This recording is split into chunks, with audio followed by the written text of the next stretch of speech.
মোৰ স্বৰচিত কবিতা দুচকুত বাৰিষাৰ বান। দিখৌ নৈ বাঢ়িছে, জাঁজি নৈ বাঢ়িছে, বাঢ়িছে সোৱণশিৰি নৈ। দিহিং দিচাং নৈ পাৰতে ৰিঙিয়াই কৈছে মাথাউৰি ছিঙিলে বুলি, মৃত্যুৰ শীতল আতংক।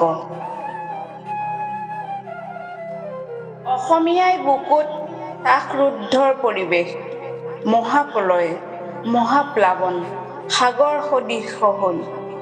দুচকুত বাৰিষাৰ বান, দুচকুত বাৰিষাৰ বান।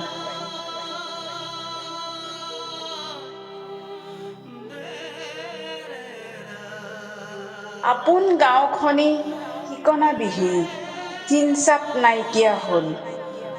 বলিয়া বানৰ কৰাল গ্ৰাসত জনজীৱন স্তব্ধ হৈ ৰ'ল। আই পিতাই ভনী সলিল সমাধি হ'ল।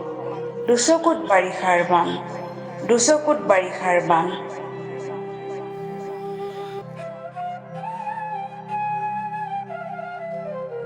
হাজাৰ হাজাৰ গৰু ম'হ উটি গ'ল অসমৰ বুকুত। দুৰ্যোগ, অন্ন বস্ত্ৰৰ হাহাকাৰ, বুকু ভগা বিননি। দৰিকা নৈত ভাইটিও নোহোৱা হ'ল।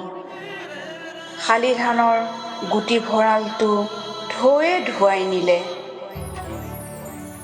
অতিথিপৰায়ণ অসম সুখ দুখৰ সমভাগী হ'ল। চেনেহৰ টোপোলা লৈ সকলো জাতি জনগোষ্ঠীয়ে মিলি জলপলয় জনৰ কাষত এষাৰি মাত লগালে।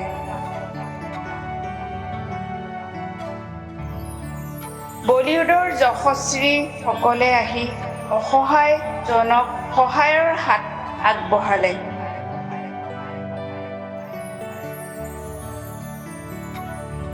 মুকলি আকাশৰ তলত বহি বহি উৰে তেওঁ নিশা উজাগৰে ৰং। অসমৰ বান ৰাষ্ট্ৰীয় দুৰ্যোগ ঘোষণা হওক। দুচকুত বাৰিষাৰ বান, দুচকুত বাৰিষাৰ বান, দুচকুত বাৰিষাৰ বান। ধন্যবাদ।